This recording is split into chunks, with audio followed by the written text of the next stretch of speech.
The scream tore through the morning like a knife through silk. "You can't do this!"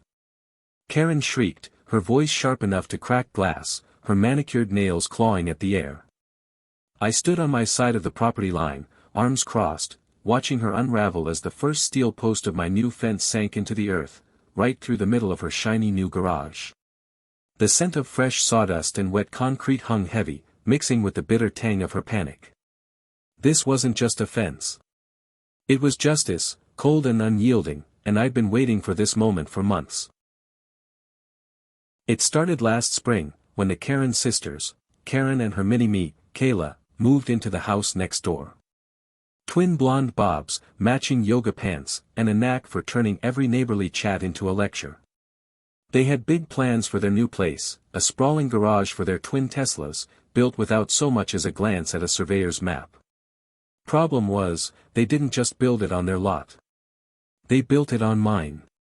A full 10 feet over the property line, to be exact. I tried to be civil.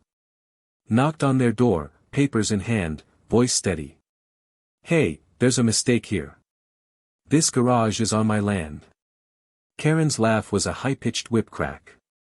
"Oh, honey, we've got permits. Don't be that neighbor." Kayla smirked, sipping her oat milk latte, and I felt the first ember of rage spark in my chest. I'm not a confrontational guy. Grew up in a small Ohio town where you waved at strangers and left your doors unlocked. But something about the Karens, their smug certainty, their refusal to listen, lit a fuse I didn't know I had. I hired a surveyor, got the records, and sent them a polite letter through my lawyer. No response. Just the hum of their contractor's saws as the garage went up, its sleek white walls mocking me every time I mowed my lawn. The sound of their laughter at night, drifting through my open window, was like salt in a wound. I'd lie awake, staring at the ceiling, the faint buzz of cicadas outside drowned out by the thud of my own heartbeat. They thought they'd won. Then came Ellie. She showed up one humid afternoon, a wiry woman in her 60s with a smoker's rasp and a pickup truck older than me. She was the county's best-kept secret, a retired surveyor who'd seen every property dispute in 3 counties. I found her through a friend of a friend, sipping coffee at a diner that smelled of burnt toast and motor oil. "You want to stick it to those gals," she said, her eyes glinting like polished steel. "Don't fight M in court. That's their game. Hit M where it hurts." She slid a crumpled map across the table, her finger jabbing at the exact coordinates of my property line. Build a fence.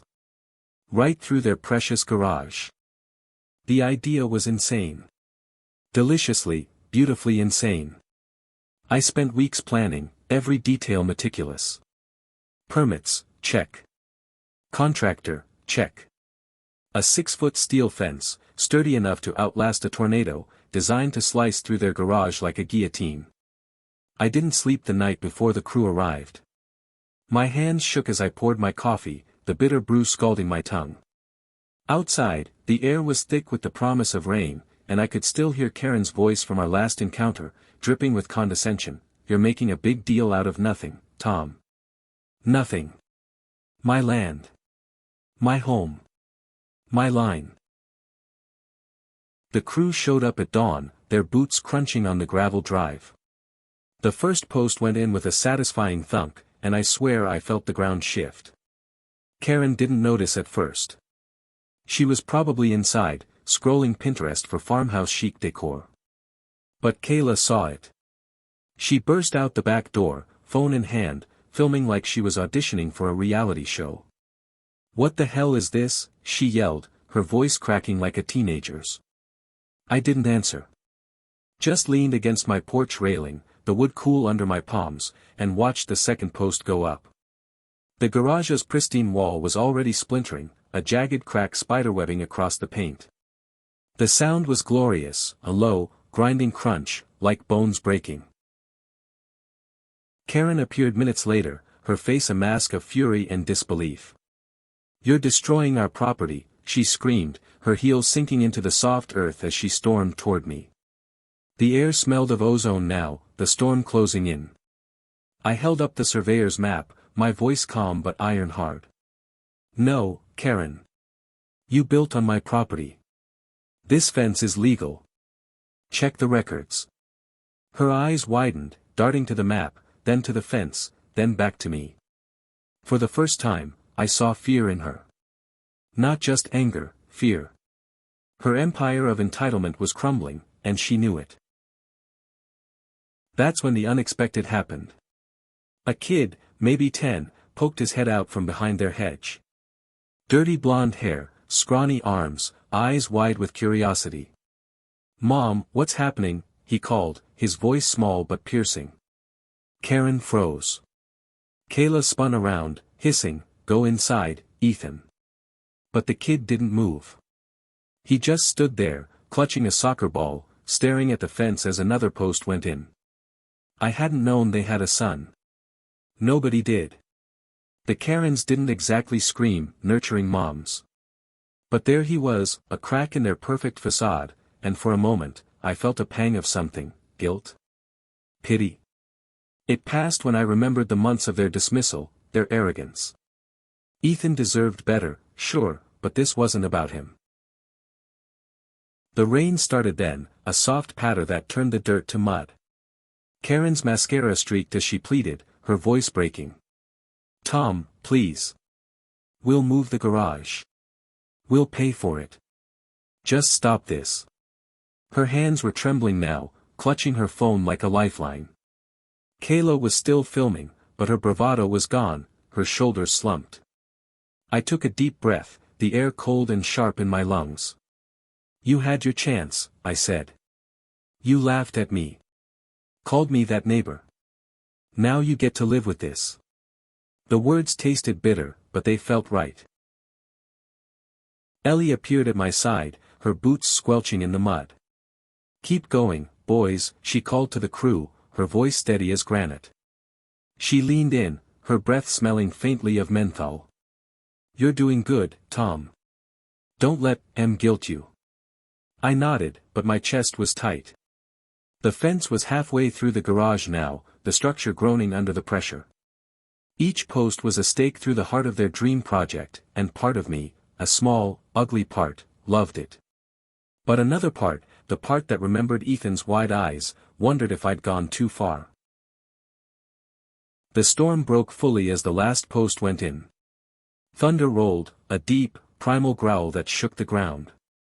The fence stood tall, a silver line bisecting the garage like a scar. Karen was sobbing now, her hands covering her face, Kayla trying to comfort her but looking just as broken. Ethan was gone, probably sent inside, but I could still see his face in my mind, those curious eyes asking questions I didn't want to answer. The crew packed up, their laughter muffled by the rain, and Ellie clapped me on the shoulder. "You did it, kid. They'll think twice next time." I stood there long after they left, the rain soaking through my jacket, the cold seeping into my bones. The garage was a ruin, its walls buckled, its roof sagging. It wasn't just a building anymore, it was a monument to consequences. Karen and Kayla would have to tear it down, rebuild on their own land, or face a lawsuit they'd lose. I'd won. But as I turned back to my house, the warmth of my kitchen waiting, I felt no triumph. Just a hollow ache, like the echo of Karen's scream. The next morning, the neighborhood was quiet. Too quiet. No Teslas in the driveway, no Karen sisters barking orders at contractors. Just the fence, gleaming in the sunlight, and the ruined garage beside it. I heard later they'd moved out, left the house to a realtor. Ethan's soccer ball was still in the yard, half deflated, abandoned. I don't know if they learned anything, but I did. Sometimes justice doesn't feel good. Sometimes it just feels necessary. And as I sipped my coffee, the bitter taste now a comfort, I realized something else. I'd drawn a line, not just in the dirt, but in myself. No more playing nice with people who'd walk all over you. No more letting the Karens of the world win. The fence was more than steel. It was a promise, to me, to Ethan, to anyone who thought they could take what wasn't theirs. Stand your ground. Fight for what's yours. And never, ever let them see you flinch.